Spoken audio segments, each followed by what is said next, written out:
So let's talk about this. In order to have a healthy relationship, you first have to be healthy. And what's happening is we have more people looking for the right person instead of becoming the right person. We have more people that's looking for somebody to give them what they need instead of putting themselves in position to be able to give somebody what they need as well. An even exchange. That's what's happening in our generation. And what we do is we go out here and advertise ourselves as if we're healthy and whole, and knowing that we're broken and that we're unhealthy. And what we do is we'll get into these relationships with other broken people and be surprised when you get cut. Anybody know if you're dealing with a broken object, eventually this thing is going to stab you. It's going to cause you some pain dealing with something that's broken. And another bad habit that we have, we get out here and try to look good, talk good, dress good, act good. But once we get used to a person, then that's when we let it all come out. That's when we let our true self come out. We be out here false advertising to one another and wonder why we're in this same cycle over and over again. This is why a lot of times I don't respond back to the DMs, because when I go to people's pages, I see what they offer me, nothing but flesh. And that's not what I want. I want to be around people of substance, regardless of the connection. Let's talk about AR100. What's AR100? Accountability and responsibility and keeping it 100.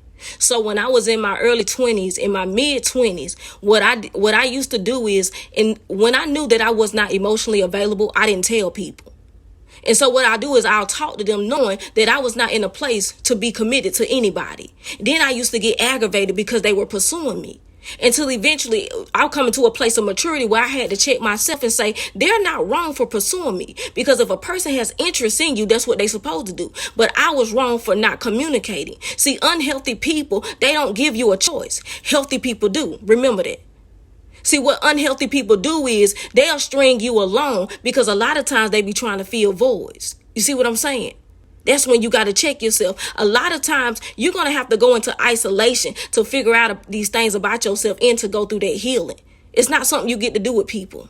And what a lot of us do is we be trying to heal and talk to people at the same time. That's not going to work. A lot of times that's not going to work. You're not going to just meet a person and say, okay, well, let's be healthy together. It's not going to work like that. Y'all might try it. But eventually, both of y'all are going to start responding in that you're going to both start responding in that trauma response, that defense mechanism, because this is deep-rooted issues that we're dealing with. It's not something you can just agree on and say, well, let's just be healthy. If there are some people out there that have done it, it is a very small percentage of people that has done it and it has worked.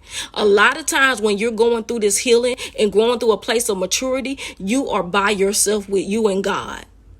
You are going to be alone during that season of your life.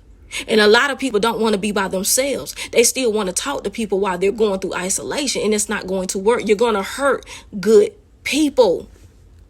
That's what you're going to do.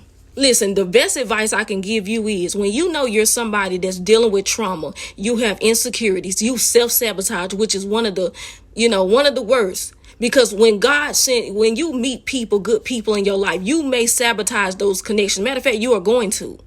Because you're always going to think nobody can come in your life and truly love you and really be about you. You're going to always think that there's an underlying motive when there is not one. There are some people that you really will meet that care about you. But when you are self-sabotage, you're going to destroy that connection. I'm telling you now, save that connection for later. If you know you're not in a good space within yourself, do not ruin that connection. Let a person know exactly what you're going through.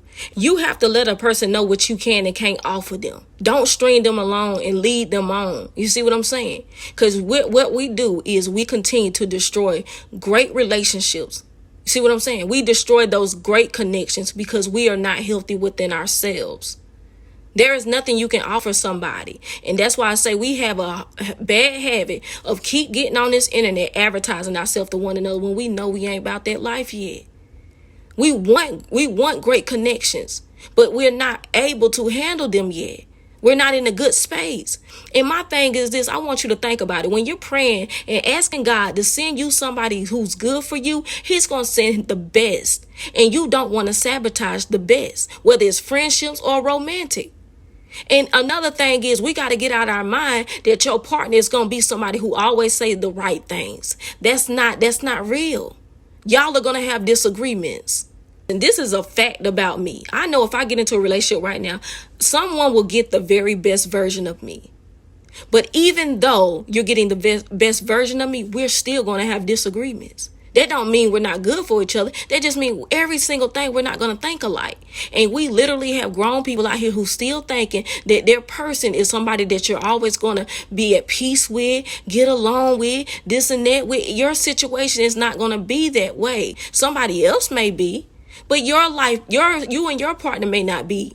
You know what I'm saying? On that type of time. Y'all gonna be a little different from somebody else's relationship. And stop thinking that somebody else's relationship is how your relationship's supposed to be. Because when you get your person, you're getting that person. Not who they have. They already have their person. And you have yours. So stop looking to other relationships and trying to mimic that. Let your person be who they are. You see what I'm saying?